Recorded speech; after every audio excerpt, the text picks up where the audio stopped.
Make a meal with me. Have a yummy meal with me. Make a meal with me. Come and make a meal with me. Make a meal with me. Have a yummy meal with me. Make a meal with me. Come and make a meal with me.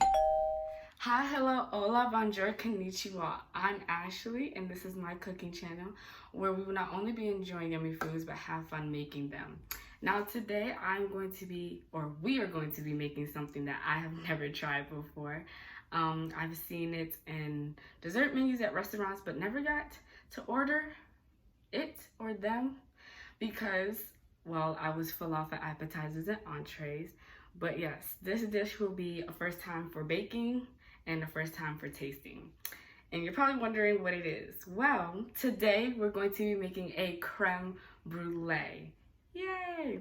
Or yum! Now, before we begin making this dessert, you should probably get to know a little more about it. So this dessert has a couple of names. You can call it burnt cream, trinity cream, or crema catalana. And the origin of the dessert comes from 3 countries: France, England, and Spain, and has been refined by multiple bakers throughout the 16th and 17th century. The recipe has finalized down to 4 ingredients: cream, egg yolk, sugar, and vanilla. And these ingredients turn into a soft custard with a hard caramelized top that can be eaten at cold or room temperature, whatever you desire. And so with this being said, let's get to making a creme brulee.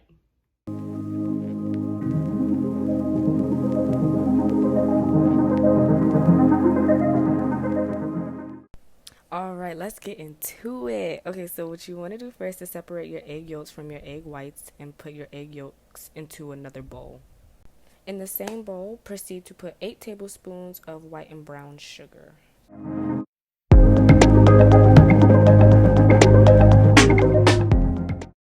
Then beat/stir into a nice mixture. Bring heavy cream to a slight boil where there's a film on top. Then add your vanilla and stir.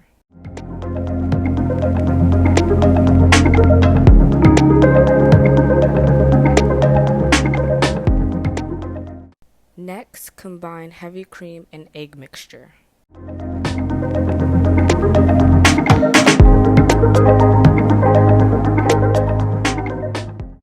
Preheat your oven to 300 degrees Fahrenheit.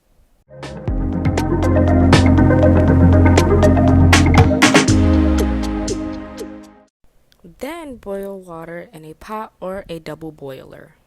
And set mixture on top for 3 minutes or until the steam leaves a thin film on top of mixture. Pour a 1/3 cup in each ramekin. And I wasn't sure if this was going to stick in the dishes or not, but just to be safe, spray cooking spray before pouring. Once that is done, we're going to place ramekins in a baking pan and fill it with the boiling water that we used to steam the mixture. This will then bake for 30 to 40 minutes until you get a jiggly consistency. While that's baking, combine 4 tablespoons of sugar, half white and half brown. Once done baking, refrigerate for 2 to 3 hours and bring oven to a broil. After the custards have chilled, evenly coat the surface area with the sugar mixture.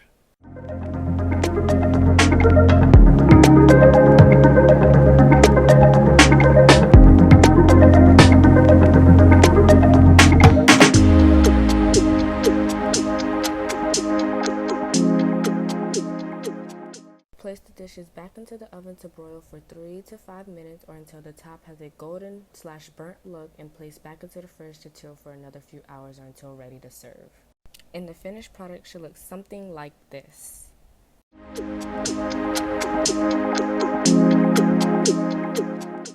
So let's get into this review. I just want to say off the top, off the bat, off the rip, whatever you want to say, 5 out of 5. Period. The dish, amazing. Now I know I can't really compare it to anything because I told you at the beginning of the video I've really never had one before, but the taste was amazing due to the fact that I feel as though I put the right amount of sugar within making this dish, I've actually looked at multiple recipes, and I've got recipes where it asks for a little bit more sugar than what I put into the dish, and some asked for a little less than what I put into the dish, and I felt like I found the middle, the in-between. So the sweetness was perfect, was exact.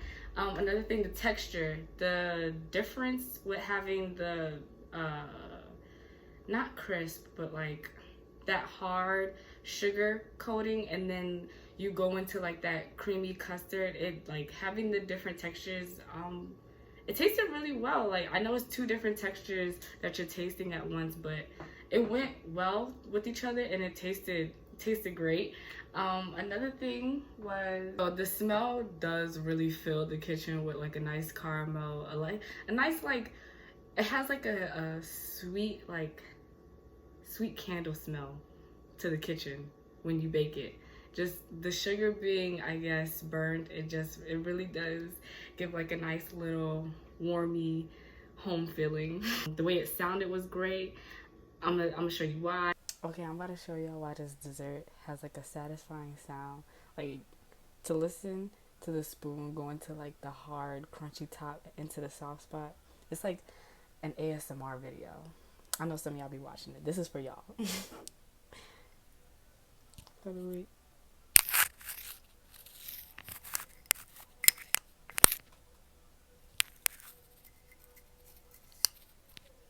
I don't know if y'all heard that, but it sounds good. It was an easy process too. I could say, like, it really wasn't that hard. All we did was like mix up some ingredients, put in a ramekin, let the oven do majority of the work, and the process was long though, I'm not gonna lie. You do have to play a waiting game with this, just because depending on how you wanna eat it, I guess it is a waiting game, because you do have to refrigerate it for a few hours and let it chill and let it sit for a few hours, so like the custard can kind of settle and whatnot. But honestly, truly, this dish, chef's kiss. It was really delicious. I loved it. I had fun making it. Hopefully you have fun too. I do want to say, I wish I had the propane torch that it does recommend you to have, or the recipe recommends you to have, because instead of broiling it, you could use like a little torch to sear the top, or not sear, caramelize the top. So yeah, I'm gonna try to invest into getting one of those, because those things look fun.